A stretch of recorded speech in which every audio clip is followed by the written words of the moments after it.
여러분 안녕하십니까? 3월 30일 화요일 송범선의 오전장 분석 오늘도 힘차게 문을 열었습니다. 간밤에 미국 증시는 엇갈리면서 마감을 했습니다. 헤지펀드의 블록들 소식 때문에 은행주들은 지금 약세를 보이기도 했는데요. 정규장 이후에 이 블록들은 이루어졌지만 우려감이 드리워진 겁니다. 엇갈리는 모습을 보인 뉴욕 지수들은 다우지수만이 급등하면서 마감했습니다. 급등세보다는 조금 사상 최고치를 경신했다라고 표현을 해야 될 것 같은데요. 나머지 지수는 하락세를 보였습니다. 자세한 지수 상황은 화면을 통해서 보도록 하겠습니다. 다우지수를 먼저 보도록 하겠습니다. 다우지수의 상황을 보시면 0.3% 상승하면서 다시 또 사상 최고치를 경신했습니다. 종가 기준으로 봤을 때 가장 높은 수치를 또 기록을 해줬는데요. 33,171선의 거래를 마감했습니다. 나머지 두 지수는 빠졌습니다. S&P 500 지수는 0.09% 약세를 보였고요. 나스닥 지수는 0.6% 내림세를 나타냈습니다. 13,059선의 거래를 마감을 했습니다. 우리 지수는 상승 출발한 이후에 그 탄력을 조금은 이어가고 있는 모습입니다. 한편 코로나19 신규 확진자 수는 447명으로 집계가 됐습니다. 조금만 더 사회적 거리 두기에 신경 쓰시면 좋을 것 같습니다. 자세한 우리 지수의 상황 살펴보도록 하겠습니다. 양 지수는 빨간불을 켜내고 있습니다. 코스피 시장은 강보합 출발한 이후에 상승 탄력을 조금 더 키워가고 있습니다. 0.64% 오름세가 나타나면서 3,055선을 지나고 있습니다. 코스닥 지수는 지금 강보합권에서 거래가 되고 있습니다. 957선을 지나고 있습니다. 이어서 선물 지수를 살펴보시면 0.66%, 67%의 오름세가 나타나고 있습니다. 지수는 414선을 가리키고 있습니다. 이어서 양시장에서 등락하는 종목수를 살펴보도록 하겠습니다. 코스피 시장에서는 483종목이 오르고 있고 338종목이 내리고 있습니다. 이어서 코스닥 시장에서는 상승하는 종목이 굉장히 많습니다. 815종목이 오르고 있고 446종목이 하락하고 있습니다. 이어서 수급 상황은 화면을 통해서 보도록 하겠습니다. 먼저 거래소의 수급 상황을 보시면 외국인과 기관이 쌍끌이 매수를 해주고 있습니다. 외국인은 473억 원, 기관은 499억 원을 담아내고 있는데요. 개인만이 그 물량을 덜어내고 있습니다. 919억 원을 덜어내고 있는 모양새가 나타나고 있습니다. 이어서 코스닥 시장 살펴보도록 하겠습니다. 코스닥 시장을 보시면 외국인만이 팔아내고 있습니다. 기관과 개인이 쌍끌이 매수를 해주고 있는데요. 매수의 규모는 아주 크지는 않습니다. 기관은 88억 원, 개인은 85억 원 매수 우위를 보이고 있는데요. 외국인만이 106억 원 매도 우위 나타내고 있습니다. 이어서 시가총액 상위 종목들의 분위기 코스피 시장을 먼저 보도록 하겠습니다. 1위부터 12종목 내에서는 혼조세가 나타나고 있습니다.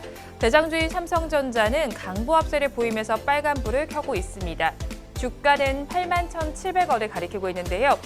네오 QLED 8K가 TV 최초로 와이파이 6E 인증을 획득했다라는 소식이 전해졌습니다. 그러면서 지금 주가는 빨간불을 켜주고 있습니다. 이어서 카카오를 한번 살펴보시면요. 0.82% 오름세가 나타나고 있습니다. 어제 주주총회를 통해서 5대1 액면 분할을 지금 결정을 했고요. 그리고 멜론을 분사한다라는 소식도 전해져 왔습니다. 이어서 LG전자 살펴보도록 하겠습니다. 마그나에서 애플카를 생산할 준비가 돼 있다라는 소식이 전해졌습니다. 이렇게 애플카 생산 의지를 내비치면서 LG전자가 상승세를 보이고 있습니다. 마그나와의 협력 관계가 부각이 되고 있는 모습인데요. 거기에 미국에서 가전제품 출하 데이터가 20년 사이에 최고치를 보이고 있다는 증권가의 분석도 긍정적인 영향을 미치고 있습니다. 이어서 KB금융 보도록 하겠습니다. 지금 미국의 10년물 국채 금리는 1.7%를 다시 또 돌파했습니다. 그러면서 KB금융 강세를 보여주고 있는데요. 주가는 2.6% 오름세가 나타나면서 55,100원에 거래가 되고 있습니다. 이어서 SK바이오사이언스를 보도록 하겠습니다. SK바이오사이언스 굉장히 화려하게 데뷔를 했지만 지금 이후에는 지금 계속 힘을 내지 못하고 있는 모습이 나타났는데요. 차익 실험 매물들이 계속 나타나면서 7거래일 연속 하락하다가 오늘 8거래일 만에 상승세가 또 나타나고 있습니다. 주가는 2.4%대 강세를 보여주고 있습니다. 이어서 코스닥 시장 살펴보도록 하겠습니다. 코스닥 시장은 지금 장 초반보다는 파란불을 켜낸 종목이 조금은 더 많아졌습니다. 1위부터 10위 사이에서는 그래도 혼조세가 나타나고 있는 모습인데요. 카카오 게임즈의 소식이 있습니다. 일본 게임인 우마무스메 프리티 더비가 우리나라에 퍼블리싱 된다라는 소식이 전해져 왔는데요. 그러면서 카카오 게임즈 4.13%대 급등세를 연출해주고 있습니다. 주가는 53,000원을 가리키고 있습니다. 이어서 HLB 살펴보도록 하겠습니다. HLB에서 호재가 또 나와 있는 모습인데요. 주가를 먼저 보겠습니다. 주가는 1%대 강세를 보여주고 있습니다. 장 초반에 고가보다는 빠지면서 음봉을 형성을 해주지만 그래도 4550원에 거래가 되고 있습니다. HLB가 1,500만 달러를 투자를 해서 미국 카티 치료제 개발사 최대 주주에 올라선다는 소식이 전해져 왔습니다. 이 카티 치료제는 6개월 시한부 선고를 받은 말기 혈액암 환자가 이 세계 최초로 상용화된 킴리아를 단 한 번 투여를 해서 완치에 가까운 치료 효과를 보이기도 했습니다. 우리나라에서도 지난 5일부터 시판 허가를 받았습니다. 이어서 드림 CIS 보도록 하겠습니다. 주가는 7%에 가까운 강세를 보여주고 있습니다. 코로나19 이후에 미뤄졌던 임상시험이 정상화되면서 임상시험 수탁 사업 역시 수주가 늘고 있습니다. 그러면서 실적이 성장할 것이라는 증권가의 분석이 나오고 있는데요. 이 점이 주가에 긍정적인 영향을 미치고 있습니다. 이어서 코스닥 시장에서도 마그나 이슈를 받는 종목이 있습니다. 에코캡인데요. 그래도 지금은 윗골이 좀 길게 닿은 양봉을 형성을 해주고 있습니다. 그래도 급등세를 보여주고 있는 모습입니다. 14% 가까운 상승세를 보여주고 있는데요. 주가는 4,680원을 지나고 있습니다. 에코캡은 지금 애플카 소식에 오름세가 나타나고 있고요. 에코캡은 리비안을 비롯해서 마그나의 우리나라 유일 특허 제품 인서트 그로맷을 비롯해서 전장 부품과 전기차용 부품을 공급 중인 것으로 알려져 있습니다. 이어서 제약바이오주인 국전약품을 보도록 하겠습니다. 지금 장 초반 고가보다 많이 빠지면서 양봉을 형성은 하지만 윗꼬리를 길게 달고 있는 모습인데요. 주가는 4.49% 강세를 보여주면서 8,150원을 지나고 있습니다. 원료의약품 전문 제조사인데요. 이 바이오 기업인 샤페론과 염증 복합제 억제제 기술 이전 계약을 체결했다는 소식에 급등세를 보여주고 있습니다. 이번 기술 이전 계약으로 이 국전약품은 경부용 치매 치료제의 우리나라에서 독점 개발권을 확보를 하고요. 이 샤페론은 정액 기술료와 이후의 판매 실적에 따른 추가 로열티를 받게 됩니다. 이어서 그린플러스를 마지막으로 살펴보도록 하겠습니다. 지금 장초반 고가보다 빠지면서 음봉을 형성하지만 1%대 상승률을 기록을 하고 있습니다. 주가는 12,600원을 지나고 있는데요. 그린플러스가 스마트팜 온실 사업부의 매출액이 올해에도 고성장을 보일 것이라는 전망이 나오고 있습니다. 이 증권가의 기대감에 장 초반에 강세를 보여주고 있습니다. 양시장은 어떻게 움직이고 있는지 이어서 업종별로 보도록 하겠습니다. 업종별 흐름을 보시면요. 오늘은 지금 코스피 시장에서 종이 목재 업종이 가장 좋습니다. 2.63%대 강세를 나타내주고 있고요. 비금속 광물과 그리고 금융업, 운소 장비 업종에서도 지금 1%대 내외의 상승률 보여주고 있습니다. 뒤를 이어서 보험 업종도 잘 가고 있습니다. 반면에 하락하는 업종도 짚어보도록 하겠습니다. 하락하는 업종을 한번 살펴보시면요. 운수창고와 섬유의복, 건설업, 철강 및 금속 업종에서는 1%대 약세를 보이고 있고요. 의약품 업종은 약부하권에서 거래가 되고 있습니다. 이어서 코스닥 시장도 보도록 하겠습니다. 코스닥 시장을 한번 살펴보시면요. 1%대 내외의 상승률을 보여주는 업종들이 있습니다. 금융업종이 가장 잘 가고 있고요. 뒤를 이어서 인터넷과 소프트웨어, 운송장비 부품, IT 소프트웨어와 SBC 업종도 좋은 모습을 보여주고 있습니다. 반면에 하락하는 업종도 보도록 하겠습니다. 하락하는 업종 한번 보시면요. 기타 제조업종과 운송업종에서는 1%대 약세가 나타나고 있고요. 뒤를 이어서 유통업종과 섬유의류, 금속업종도 정거래보다는 힘을 내지 못하고 있습니다. 이 시간 외국인들은 어떤 수급 상황을 보이는지 상위 3개 종목을 중심으로 살펴보도록 하겠습니다. 외국인들은 지금 시간 기준으로 기아차와 KB금융, NC소프트를 순매수하고 있는데요. 반면에 LG화학과 네이버, 두산인프라코어는 순매도에 나서고 있습니다. 지금까지 시황은 저와 함께 보셨고요. 자세한 분석은 전문가님 모시고 해보도록 하겠습니다.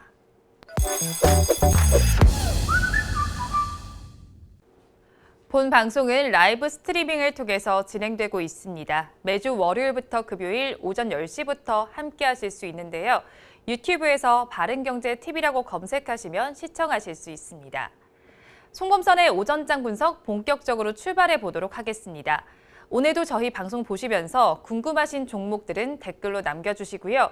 댓글을 주실 때는 매수가와 비중까지 남겨주시면 저희가 조금 더 꼼꼼하게 분석해 드리도록 하겠습니다. 그리고 공개적으로 댓글 남기기 부담스러운 분들께서는 위에 나오는 번호로 성함만 보내주시면 좋겠습니다. 그러면 오늘도 오전장을 분석해 주실 송범선 수석 전문가님 모셔보도록 하겠습니다. 전문가님 안녕하세요. 안녕하세요. 네, 전문가님. 네. 어제 잘 보내셨나요? 네. 요즘 꽃이 많이 폈더라고요. 많이 폈어요, 네. 네. 근데 제가 봤을 때 벚꽃이 폈는데 네. 이게 3월에 핀 벚꽃이라는 게 잘 네. 없잖아요. 보통 4월에 피게 되는데 3월에 피는 벚꽃 이게 지금 서울에 많이 폈는데 네. 이게 한 몇십 년 만에 처음이라고 하더라고요. 몇십 년 만에 3월에 벚꽃이 피는 건 처음이라고 하는데 네. 날씨가 진짜 따뜻해진 것 같습니다. 따뜻해졌어요, 진짜. 네, 벚꽃이 진짜 많이 피긴 네. 많이 폈더라고요. 네. 네. 꽃놀이 정말 가고 싶어요. 아니 뭐 여기 네. 지나가면서도 네. 여기 바로 앞에만 가도 벚꽃 있었대요. 그죠, 많죠. 건물 앞에도. 네, 뭔가 나가서 사진도 찍고 싶고 네. 그런데 어제 또 황사 때문인지 좀 보기가 힘들기는 하더라고요. 네. 네, 숨쉬기도 좀 답답하고 그래서 좀 지나가면서 창문을 통해서만 봤던 기억이 납니다. 저 네. 그 생각 봤는데 창문이란 게 또 네. 그게 보면은 액자처럼 네. 미술 감상하듯이 보면은 또 좋을 것 같아요. 또 감성을 네, 이렇게 감성 영감이 폭발했습니다. 영감 갑자기. 폭발하셨군요. 네. 그런데 이제 코스피 시장의 거래 대금은 계속 줄어들고 있는 상황이에요. 네. 얼마나 감소를 했죠? 대략 40% 가량 가까이 감소를 했다고 많이 하는데요. 줄었는데요? 네, 많이 줄었죠. 정확히 말하면 연초보다 38% 줄어들었다고 합니다. 네. 자, 그래가지고 이 밸류에이션 부담 때문에 옆으로 지속하면서 동학개미들이 좀 빠져나갔다라고 정확히 볼 수는 없는데 네. 거래를 안 한 거죠. 거래를 안 하고 그냥 이런 것 같아요. 그냥 돈이 들어왔다가 이게 이제 묶여 있는 자금으로 아니면은 삼성전자 같은 경우는 이제 그냥 장기 투자하니까 뭐 10년, 20년, 30년 그냥 쳐다보지 말고 그냥 매수도 하지 말고 매도도 하지 말고 이런 식으로 해서 거래 대금이 확 줄어든 것으로 나타나고요. 지금 일평균 거래 대금이 3월 거래 대금이 26조라고 합니다. 26조 원. 근데 이제 예전과 좀 비교를 해볼게요. 예전에 1월에 네. 올해 1월에 42조 원 가량이었고 2월에는 32조 원. 점점 줄어들어요. 3월은 26조. 계속 줄어드네요. 네, 계속 지금 3개월 동안 계속 줄어드는 상황이라서 근데 이게 바로 인기도거든요. 네. 거래량, 거래 대금 보통 인기 그리고 변동성. 그러니까 이게 거래 대금이 많다고 무조건 올라가는 것도 아니고 거래 대금이 적다고 떨어지는 것도 아니고 그런데 주식도 마찬가지예요. 일반 개인 주식도 개별 주식도 거래량이 많다고 무조건 올라가는 거 아니에요. 거래량 네. 적어도 올라가고 올라가는데요. 근데 이게 인기도 그리고 변동성 위아래로 변화가 얼마나 심한가. 그래서 저는 지금 이 거래 대금이 줄어들기 때문에 그렇게까지 거래 대금이 많지 않은 이상 그렇게까지 큰 뭔가 이렇게 변화가 생기지는 않을 것이다. 뭐 이렇게 내다보고 있고요. 지난 15일에는 3월 15일에는 하루 거래 대금 12조까지도 줄어들었어요. 이거 그러니까 아까 전에 네. 1월에 42조라고 했잖아요. 평균적으로. 그러니까요. 네. 2월에 32조, 3월에 26조인데 15일에는 12조까지 줄어드는 이런 상황들이 나타나기 때문에 상당히 사람들이 이제 거래를 안 하고 있는 이런 모습으로 보여지고 있습니다. 근데 이렇게 증시 유입 자금의 바로미터로 볼 수 있는 투자자 예탁금도 많이 줄어드는 상태잖아요. 네, 맞습니다. 예탁금이 많이 줄었는데 지금 62조 가량인데 이게 어느 정도냐면 지난 25일 날 밝혀졌거든요. 3월 25일. 근데 62조인데 예전에 좀 사람들이 동학개미 제일 히트 칠 때 1월이었는데요. 1월에 그때 처음 3,000원 막 넘었을 때 그때 이제 68조 그리고 1월 11일이 그때가 제일 고점이었거든요. 그러니까 1월 10일 고점이라기보다는 코스피의 고점이라기보다는 그 사람들의 인기가 고점이었어요. 인기 고점일 때 72조인데 지금 한 62조 가량으로 거의 뭐 10조가 날아갔다. 그러니까 10조 가량이 없어졌다 이렇게 보시면 되는데요. 그러니까 예탁금 같은 경우는 주식을 투자하지 않고 그냥 계좌에 넣어 놓은 돈이죠. 네. 계좌에 넣어 놓은 돈인데 앞으로 주식을 투자할 만한 예비 자금 정도가 이게 점점 늘어나서 200조 가량까지 늘어날 것이다라는 일각의 시각이 있었습니다만 그런 것들을 냉철하게 때려 부수고 바로 오히려 줄어들고 있는 62조까지 줄어드는 이런 상황이기 때문에 상당히 사람들이 주식에 대해서 뭐 그렇게 좋게 생각하지는 않고 있는 그런 상황으로 보여지고 있습니다. 그럼 이렇게 거래 대금과 예탁금이 줄어든 이유가 뭔가요? 줄어든 이유가 또 여러 가지 상황이 있는데 예전에 사실 거래대금과 예탁금이 많이 늘어난 데에는 네. 부동산 시장에 그 문제점이 있었어요. 그렇죠. 정부에서 뭐 세금을 많이 치고 양도소득세라던가 보유세 엄청나게 많이 매기다 보니까 유지 보유세가 너무 많이 들다 보니까 부동산을 떠나서 이제 새로운 자금들이 주식으로 왔는데요. 지금 최근에 또 가상자산 시장이 좀 핫해가지고 네. 비트코인 쪽으로 막 비트코인 7천만 원 넘어서니까 이쪽으로 거래 대금이 많이 또 몰렸더라고요. 그래서 저는 네이버 뉴스 이런 거를 계속 보고 있는데 매일 네. 보는데요.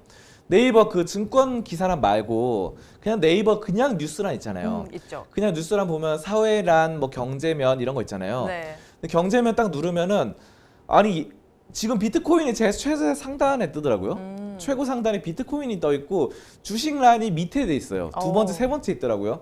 예전에 1월까지만 해도 주식란이 항상 1위 여기 위에 밀렸네요. 있었거든요. 네, 네. 첫 번째 있다가 비트코인은 두 번째도 안 있었어요. 네. 막 세 번째 왜냐 부동산 이런 게 또 있어야 되잖아요. 근데 지금은 그때는 주식이 제일 상단에 있다가 최상단에 있다가 지금은 비트코인이 항상 최상단에 있는 거의 한 일주일 가량 계속 그랬던 것 같아요. 뭐 비트코인 뭐 일론 머스크 어쩌고 저쩌고 뭐 이런 말들 그런 것들이나 뭐 미국에서 했던 말들 이런 것들이 항상 최상단에 예전에 작년이나 1년 2년 전에는 또 생각해 보면은 부동산이 거의 경제 상단 최상단에 떠 있었어요. 그렇죠. 네. 이게 시대에 따라 바뀌어요. 그래가지고 근데 이게 또 돌고 돌다 보니까 이렇게 돌고 돌잖아요. 이게 또 어떻게 될지 모릅니다. 그래서 일단은 지금 상황에서는 가상자산 시장에 이게 엄청나게 돈이 많이 몰렸다고 하는데요. 거래 금액 지난 25일까지 거래 금액이 445조 원을 넘어섰다고 합니다. 그래서 상당히 지난해 한 해 동안 거래 금액이 356조였는데 네. 야 이거 진짜 올해만 445조니까 작년 1년 동안 12달 동안에 356조인데 지금 3달 동안 지금 445조니까 정말 이 인기가 이 비트코인 쪽으로 몰렸다 뭐 이렇게 보시면 될 것 같고요. 자 그리고 이 거래 비중 개인 거래 비중이 61%인데 지난해 4월 이후로 가장 낮은 수치가 지금 나타나고 있습니다. 이런 것들 개인들이 좀 떠나고 있어요. 네. 기관이나 외국인은 사실 크게 떠난다고 볼 수는 없는데 개인들이 좀 떠나고 있다. 개인 투자자들이 참 안타까운 사건입니다. 이 네, 개인들이 그러니까요. 우리가 우리 방송을 또 봐줘야 되는데 그러니까요. 그래가지고 참 안타까운데 여러분들 많이 봐주시고요. 자 그리고 다음 달 1일부터는 또 차액 결제 거래에 대한 과세가 시작되거든요. 네. 이거 차액으로 결제하는 거래 이거에 대한 과세가 시작해서 개인들이 또 세금 또 많이 물린다고 하니까 그쵸. 또 네. 떠나는 것 같고 5월 3일부터는 공매도도 이제 재개된다고 맞아요. 하니까 네. 사람들이 또 무서워가지고 어이구 무서워하면서 거래에 좀 약간 떠나가는 이런 분위기로 체크가 되고 있습니다. 그럼 이렇게 거래 대금도 줄어들고 예탁금도 줄어든 이 상황에서 우리는 어떻게 대응하면 좋을까요? 이제 가장 중요한 게 이제 항상 말씀드리는 건데 이거 사실 제일 중요한 겁니다. 계좌 비중 조절이 가장 중요해요. 지금 현재 상황은 여러분들께 말씀드리는 게 크게 최근에 제가 말씀드렸던 것이 주식 비중 70% 그리고 현금 비중 30%였어요. 맞아요. 네, 근데 지금도 마찬가지입니다. 지금도 여러분들이 지켜줘야 되는데 주식 비중 70%, 현금 비중 30% 이렇게 그때와 7대 3으로. 네, 7대 3으로 크게 변동 없습니다. 그래서 왜냐하면 이게 저번에 3,000 약간 깨졌다가 다시 또 올라가지고 지금 3,053이거든요. 네, 맞아요. 자 그리고 코스닥은 굉장히 또 좋아졌어요. 957로 파동 자체도 굉장히 또 괜찮은 흐름들입니다. 그래서 여러분들이 지금 막 주식으로 돈 잃었어 하면서 징징거리면 안 돼요. 지금 시장 괜찮은 상황입니다. 지금 괜찮은 상황이고 뭐 이럴 때 더 벌어야 돼요. 지금 돈을 버는 시기입니다. 지금은 그래서 돈을 벌고 팔고 나가야 되는 시기예요. 오히려 그래서 여러분들이 막 지금 막 징징거리고 힘들다 뭐 이런 분들은 첫 단추를 잘못 깨맨 거예요. 이 주식의 첫 걸음부터 잘못 디디면 안 돼요. 그래서 주식을 이 상태로 나가면 돈을 버는데 엉뚱하게 막 이런 방향으로 나간 분들은 지금 뭐 돈을 잃은 분도 있겠지만 이런 여러 가지 상황들, 계좌 운영을 잘 하신 분들은 지금 돈을 벌고 있어요. 지금 벌고 있고, 주변에도 보면은 계좌 운영을 잘 하시는 분들은 거래 그때 코스피 3,266대보다 지금 더 많이 벌고 있어요. 네. 특히 뭐 저는 이 방송을 통해서 1월부터 말씀드렸던 것이 이 성장주보다는 좀 가치주 쪽으로 기운다 그랬는데 네. 지금 가치주로 투자하시는 분들은 3,266포인트보다 훨씬 많이 벌고 있습니다, 지금. 그때 벌었던 것보다 뭐 몇천만 원 더 많이 벌고 이런 분들 많거든요, 지금. 네. 지금 전성기예요. 지금 추수철이기 때문에 파티의 종점이다. 파티가 이제 무르익었다. 네. 파티가 무르익었. 지금은 여러분들이 현금 비중을 좀 유지를 해주면서 30%. 그래서 코스닥과 코스피가 좀 떨어지기를 기다려서 그때 좀 매수하는 그런 전략을 펼치는 게 좋겠다. 이렇게 말씀을 드리겠습니다. 네, 지금 코스피 시장의 거래 대금과 투자자 예탁금 모두가 좀 줄어든 상황입니다. 이 상황 속에서 어떻게 대응을 해야 될지 짚어드렸는데요. 앞으로도 저희가 바른 길로 안내해 드릴 테니까요. 저희 방송과 함께 하시면서 현명한 투자 전략 세워보시면 좋을 것 같습니다. 이어서 다음 주제는 화면으로 보겠습니다. 이번 주제 보도록 하겠습니다. HLB의 리보세라닙 이야기 좀 해봐야 될 것 같아요. 이 거의 블록버스터급 약물이라는 이야기가 들려오는데요. 여러 암에 적용할 수 있는 걸로 아는데 이 약물 대체 어떤 약물인가요? 네, 이게 이제 예전부터 간암 그리고 폐암 등이 치료를 하는 거였죠. 네. 자, 근데 이번에 선양낭성암에 대해서도 완전 관해 사례가 보고가 됐습니다. 자, 그래서 블록버스터 약급 약물이다. 네. 이렇게 말씀드려요. 암을 3개나 치료해요. 그러니까요. 예, 이거 네. 간암, 폐암, 뭐 약물 선양낭성암. 하나로. 네, 그래서 이게 다 불치병이었는데 네. 이 불치병들을 이제 완치를 할 수 있는 이 새로운 길이 열리고 있습니다. 진짜 이 신세대를 여러분들이 살고 있는 거예요. 신세계를. 자, 그래서 이 HLB가 예전에 뭐 말도 많았는데 안 좋은 일도 있고 했지만 어쨌든 지금 굉장히 좀 잘 되고 있어요. 그래서 이 암, 아까 말씀드렸던 선양낭성암이 뭐냐면은 흔히 침샘암이라고 불리거든요. 네. 이게 많이 여러분들 처음 들어보셨을 거예요. 이 침샘암이 뭐냐면 말 그대로 침샘입니다. 침샘. 네. 침이 뭐예요? 이 입안에 침 있죠. 그렇죠. 침이 고이는 이 입 구조 안에 침이 고이는 부분이 있어요. 침이 생성되는 거. 거기에 암이 생기는 거예요. 입 속에 침이 생성되는 곳에 암이 생긴다 이렇게 보시면 되고요. 거기에 암이 생기다 보니까 뭐 그런데 지금 이게 미국에선 매년 200건 이상의 발생하는 희귀암입니다. 물론 희귀암이긴 해요. 근데 어쨌든 이거 한번 발생하면 굉장히 골치 아프거든요.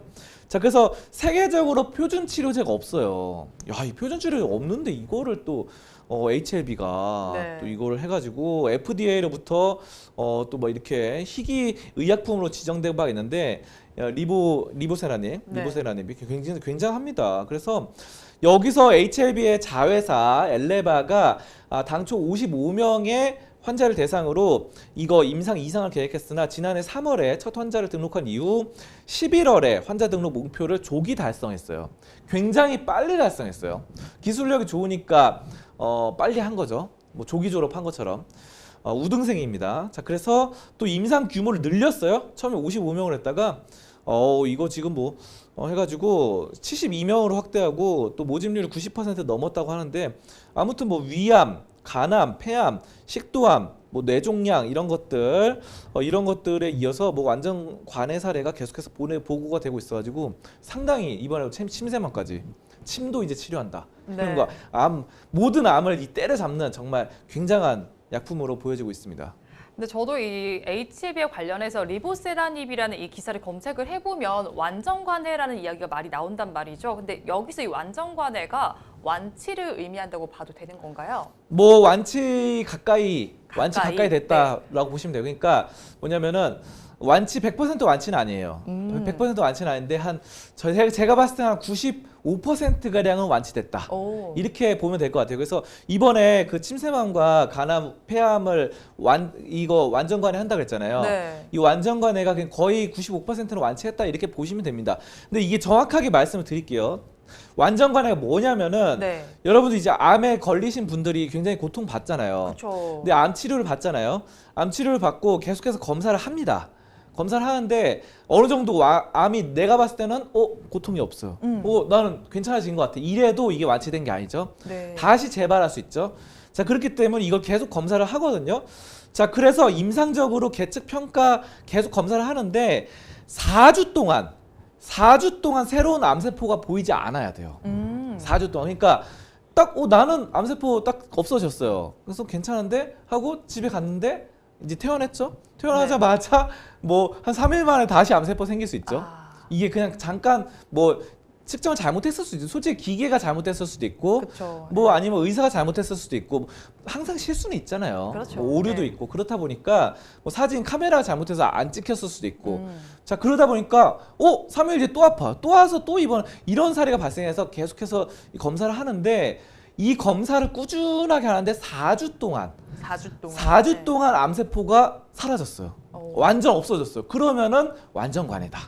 완전 관해다. 네. 자, 그리고 완치는 뭐냐면은 완치는 이제 5년간 네. 꾸준히 뭐 한 달에 한 번씩이든 뭐 검사를 할 거 아니에요. 암에 한 번 걸렸던 네. 분이니까. 자, 근데 5년 동안 검사를 했는데 없어. 이러면 기간 완치. 차이가 엄청나네요. 네, 그래서 사실 완전 근데 보통 그렇더라고요. 제가 알아보니까 한 4주 정도 없으면은 4주 정도 없으면 거의 뭐 완치됐다. 이 5년 정도 네. 가끔 가서 검사를 하지만 네. 뭐 거의 뭐 한 95%는 완치되지 않았나. 만약 5% 정도는 4주 동안 해서 없었는데 암세포가 없었는데 네. 뭐 5주째 아니면 한 달 아니 뭐 한 1년 뒤에 발생할 수도 있어요. 물론. 네, 그쵸. 재발률도 있기 때문에 코로나도 뭐 다시 걸리고 막 그러잖아요. 맞아요. 자, 그런 것처럼 뭐 그런데 어쨌든 거의 한 95%는 완치했다 보면 되고, 또 부분 관해라는 게 있습니다. 부분 관해. 부분 관해 같은 경우는 그 종양 암세포가 50% 이상이면서 2차적 악화가 없으면서 4주 이상 지속됐대요. 그러니까 50% 정도 치료됐을 때. 근데 암세포 있긴 있는데 별로 안 아플 때 있잖아요. 네네네. 뭐 그런 상황이 있어요. 가끔 뭐 어떤 분들 뭐 진짜 사진 찍으면 엑스레이나 MRI 찍으면은 엄청 아프게 뭐 나타난 뼈가 막 부러져 있고 이런데도 어떤 분들 뼈가 부러진 상태인데도 나 멀쩡한데? 막 이런 분도 있어요. 그런 분들 척추도 마찬가지고, 척추도 찍어보면요, MRI 찍어보면 척수가 막 흘러 나와가지고 막 엄청나게 그런 척수가 막 이거는 진짜 걸어 다니지도 못하겠는데 하면서도 멀쩡하게 걸어 다니고 뛰어다니고 뭐 이런 분들이 있어요. 자, 그런 것도 있는데, 그런 어쨌든 50% 이상인데 악화가 없을 때, 악화가 없으면서 살아나가 이제 사망할 확률이 없을 때 거의 뭐 그런 걸 부분 관해라고 하는 것 같습니다. 그래서 뭐 제가 뭐 정확하게 이 정도까지 말씀드리고요. 아무튼 완전 관해면 한 90% 이상은 그래도 완치되지 않았나. 이 요거를 이제 HLB가 해냈다. 아까 간암, 폐암, 그리고 침샘암까지 거의 90% 완치했다. 굉장히 호재로 저는 보고 있습니다. 굉장히 대단한 것 같아요. 리보세라닙에 아무래도 기술력을 집중을 해야 될 것 같은데요. HLB의 계획은 어떻게 될까요? 네, HLB가 이제 상당히 앞으로 이제 뻗어 나가는 계획들이 많죠. 그래서 2017년 6월 위암으로 희귀의약품을 지정받고 이제는 위암 3차 치료제 NDA를 준비 중입니다. 그래서 위암 쪽으로도 굉장히 치료 열심히 연구를 하고 있는 상황이고, 간암 1차 치료제 임상 3상, 그리고 대장암 3차 치료제 임상 2상 뭐 이렇게 진행 중이고요. 위암 2차 치료제로서 임상 2상도 진행 중이고, 미국 자회사를 통해서 교모세포쟁 임상 2상도 진행 중으로 여러 가지 이 암들에 대해서 정말 암 치료제의 선구자가 아닌가. 뭐 저는 HLB 이렇게 보고 있습니다. 이게 아무래도 들어보니까 호재로 작용할 수밖에 없는 이슈인 것 같아요. 그럼 최근에 이제 하한가까지 갔던 HLB의 터닝 포인트가 될 수 있을까요? 네, 아무래도 그런 것 같아요. 이게 왜냐하면 그때 하한가 갔던 게 이제 얘네가 그 기술력을 인정 못 받았다 그래, 실패했다 그래가지고 맞아요. 그랬잖아요. 그리고 증선이도 자꾸 쪼아대고 이렇게 해가지고, 근데 증선이가 자꾸 연기하고 맞아요. 이 그쵸. 발표하는 걸 자꾸 연기하고 조사 들어가는 거 자꾸 조사를 안 해요. 저희가 몇 번 말했었잖아요. 네, 결정을 안 내리고 있다 보니까 이게 판사 그런 거예요. 뭐 만약에 누가 사건을 저질렀어요. 뭐 살인 사건이든 도둑질이든 했는데 판사가 판결을 안 내리고 있어요. 판사가 왜 판사가 판결을 안 내리고, 이거는 뭔가 뭐 나쁘지는 않을 것 같아요. 나쁘지 않은 거고 또 기술력을 입증받는 게 여러 나라에서 이렇게 방금 전에 이런 것들 암을 치료하고 네. 또 이런 것들이 계속해서 입증을 받고 있기 때문에 저는 뭐 괜찮다고 생각합니다. 그래서 앞으로 또 올라갈 수 있지 않을까. 올라갈 수 있지 않을까. 뭐 그래서 PBR은 약간 높은 편이긴 해요. 20 정도로 나타나고 있는데 뭐 그래도 이것도 지금 사실 이거는 재무제표로 보면은 별로입니다. 재무제표를 보면 별로. 왜냐하면 적자가 너무 심해가지고. 네. 근데 저는 이게 적자가 심한데 한 가지 이 소식은 그냥 재무제표상으로 말씀드릴게요. 네. 이게 그래도 적자가 영업이익 487억까지 마이너스 갔다가 그래서 적자가 좀 줄었거든요. 적자가 좀 줄어가지고 이 적자를 약간씩 줄여 나가는 이런 것들이 어느 정도 이번에 기술력을 좀 인정받고 하면은 좀 좋지 않을까 뭐 저는 그렇게 생각을 하고요. 차트를 좀 보시면요. 차트를 보시면 이렇게 여기 많이 떨어졌다가 좀 올랐다가 여기서 이제 또 떨어졌는데 오늘 또 괜찮죠. 오늘 또 이렇게 해가지고 또 이게 아까 전에 뭐 아까 몇 퍼센트 올랐죠? 5%까지도 올랐어요. 네. 그래서 지금 플러스 1%인데 그래도 여러 가지 이렇게 윗꼬리 양봉을 현재는 이루고 있는데 이런 것들은 저는 뭐 한번 좀 돌아설 만한 계속해서 이거 빠졌어요. 지금 한 5일 연속 빠졌는데 이거 한 번은 이렇게 좀 단기적으로 이슈가 돼서 오를 만한 그런 것들이 아닌가. 저는 HLB 단기적으로 좀 긍정적으로 보고 있습니다. 네, HLB 지금 보시면요. 리보세라니까 관련해서 여러 가지 암종에 대해서 완전 관해 사례가 계속 보고가 되고 있습니다. 그런 만큼 이 점이 호재로 작용을 할 것 같은데요. 앞으로 한번 지켜보시면 좋을 것 같습니다. 오늘 저희가 준비한 주제는 여기까지 알아보도록 하고요. 이어서 여러분들께서 기다리고 계시는 송범선의 종목 분석 시간입니다. 오늘도 여러분들께서 달아주신 댓글 중에서 한 종목을 선정했습니다. 오늘 알아볼 종목은 YG 엔터테인먼트입니다. YG 엔터테인먼트는 김지훈님께서 댓글을 주셨습니다. YG 엔터테인먼트 지금 이 가격에 들어가도 될까요? 보유하진 않으신 것 같아요. 조선 구마사 악재가 있어서 걱정되네요 라고 댓글을 주셨습니다. 오늘 YG 엔터테인먼트 45,050원에 시작해서 지금은 45,150원에 거래가 되고 있습니다. 한마디로 얘기해 주세요. 일회성 악재 괜찮아. 일회성 악재는 괜찮아. 네. 왜냐하면 저는 이렇게 일회성 악재가 있는 거는 크게 문제가 안 된다고 생각을 해요. 항상 그런데 여러분들 악재를 보실 때는 이 악재가 계속 이어질지 네. 아니면은 그러니까 악재가 진짜 기업의 이미지를 타격을 줘가지고 네. 기업을 아예 박살내놓을 악재인지 아니면 그냥 일회성 악재인지 이런 거를 확실히 구분을 하셔야 되거든요. 네. 일회성 악재는 오히려 더 좋습니다. 그래서 저는 이거를 일회성 하락 요인으로 해석을 하고 있고요. 지금 다만 뭐 하락폭이 크지는 않아서 반등 구간도 좀 한정적일 것으로 보여져 있는데 네. 지금 일회성 악재가 뭐냐면은 그 조선 구마사죠. 조선 구마사 네. 드라마 지금 한 2편, 3편까지 반영됐다고 하는데 네.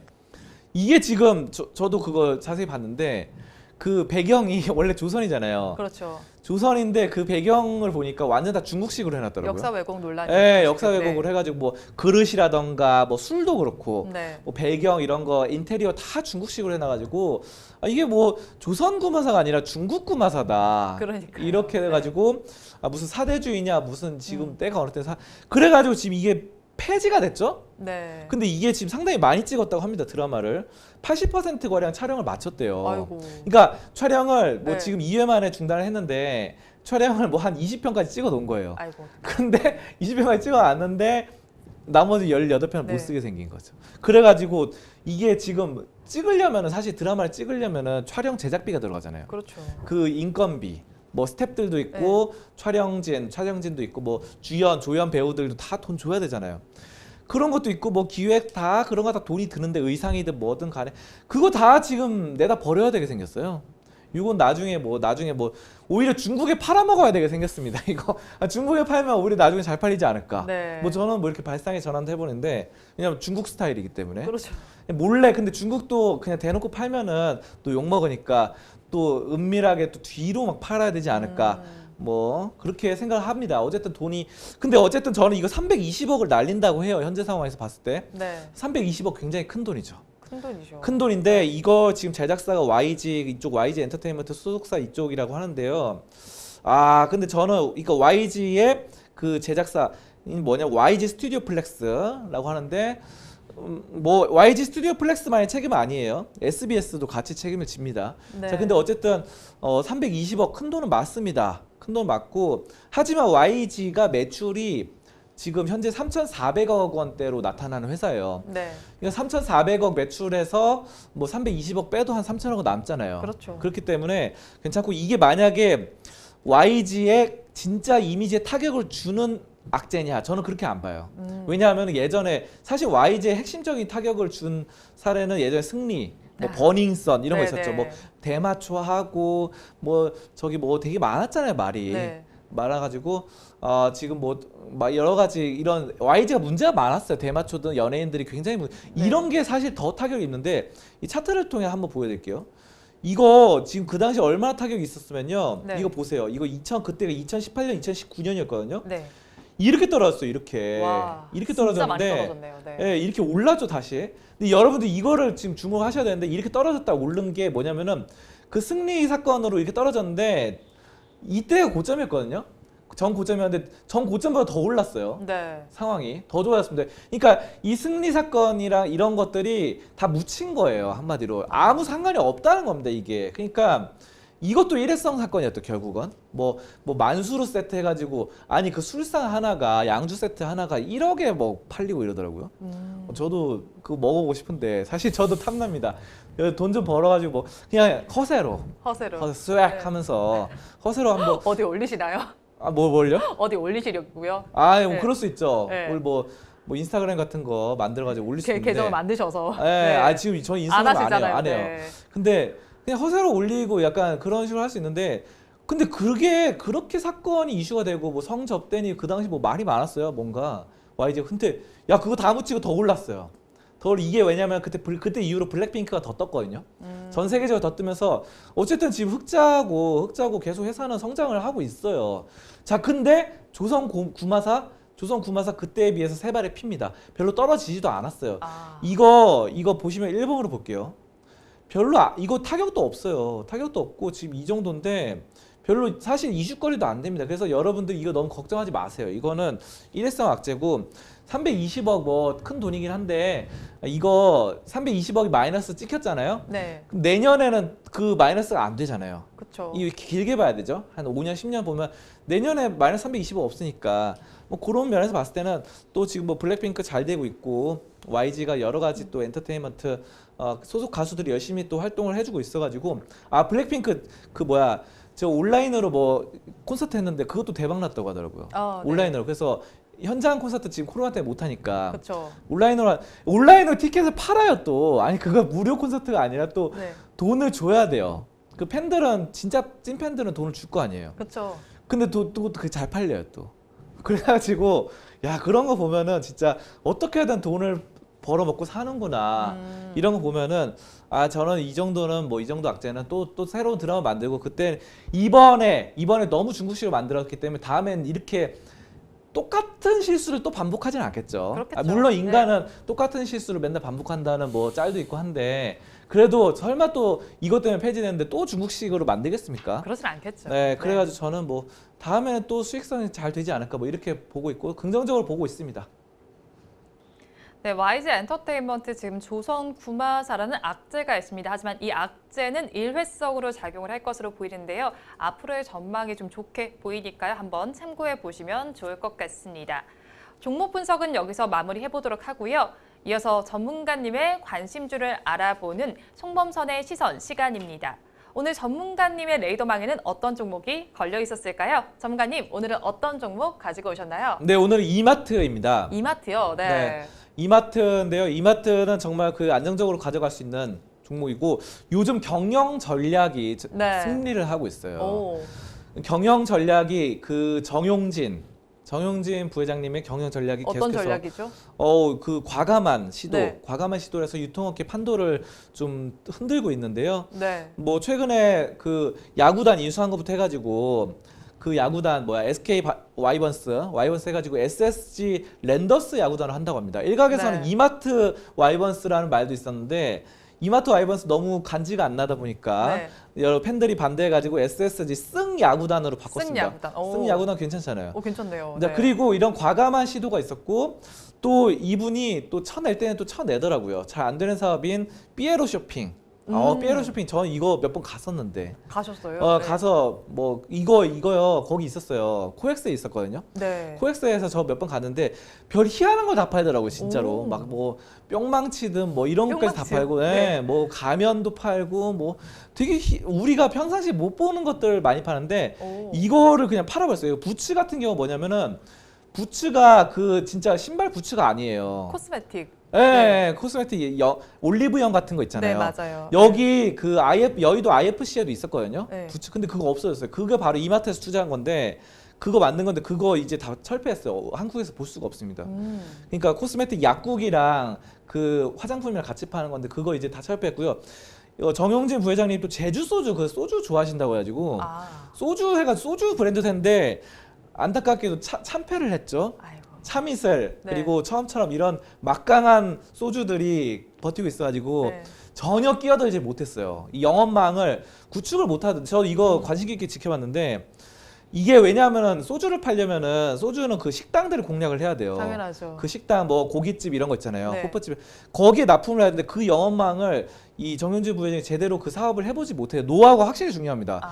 돈은 많은데 돈을 투자해도 이게 영업망을 구축을 못하다 보니까 소주가 완전 참패했어요. 그래서 제주도의 푸른밤 뭐 이런 것처럼 정말 푸르고 맑다 이런 걸로 했는데 참패했는데 이거 다 철수했어요. 그러니까 마이너스 나고 적자 나는 것들은 손절을 한 겁니다. 과감하게. 네, 과감하게 네. 손절을 했어요. 자, 그리고 성과를 내고 있는 트레이더스와 스타필드에 집중을 하는 겁니다. 트레이더스 요즘 이마트 트레이더스, 이트레이더스 많이 잘 팔리고 있고 네. 그렇죠. 그리고 스타필드 같은 경우는 고급형 백화점 이런 걸로 해가지고 네. 아주 여러 가지 뭐 시흥에도 그렇죠. 있고 여러 가지 네. 계속해서 뻗어 나가고 있습니다. 그래가지고 저는 이마트 굉장히 이런 것들 적자 나는 거는 털어내고 네. 플러스 나는 거 극대화하는 이런 전략, 경영 전략 아주 잘하고 있습니다. 자, 이마트 차트 한번 보도록 하겠습니다. 차트 한번 보시면요, 이거 뭐 최근에 흐름도 좋아요. 뭐 흐름도 좋은데 약간 고점에서 옆으로 흐르고 있는데요. 네. 근데 이걸 여러분들 너무 많이 오른 거 아니야 이렇게 생각하실 수도 있겠지만 아닙니다. 월봉 보세요, 월봉. 월봉 보시면요, 네. 이 예전에 30만 원 넘었던 종목이에요. 30만 원 처음 상장할 때부터 30만 원 갔었어요. 상장할 때부터. 네. 그다가 이렇게 갔다가 이렇게 됐거든요. 그러다가 이제 올랐죠. 네. 올랐기 때문에 요거 저는 충분히 20만 원대까지는 충분히 갈 수 있다. 그래서 목표가 20만 원 정도로 잡으시고 접근을 하신다고 한다면은 저는 충분히 좀 가능성이 있다. 이렇게 이마트 말씀드리겠습니다. 네, 이마트 같은 경우에는 수익이 나지 않는 사업은 빠르게 정리를 하고요. 또 이 수익이 나는 사업에 집중을 하는 기업입니다. 그런 만큼 앞으로도 발전할 것으로 전망이 되니까요. 한번 짚어보시면 좋을 것 같습니다. 오늘 말씀은 여기까지 듣도록 하겠습니다. 고맙습니다. 감사합니다. 오늘도 저희 방송 보시면서 궁금하신 종목들은 댓글로 남겨주시고요. 댓글을 주실 때는 매수가와 비중까지 남겨주시면 저희가 조금 더 꼼꼼하게 분석해 드리도록 하겠습니다.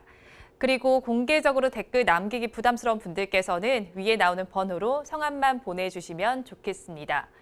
오전장은 지금도 긍정적인 흐름이 나타나고 있습니다. 이 흐름이 오후에도 이어지길 바라면서 방송 마무리해보도록 하겠습니다.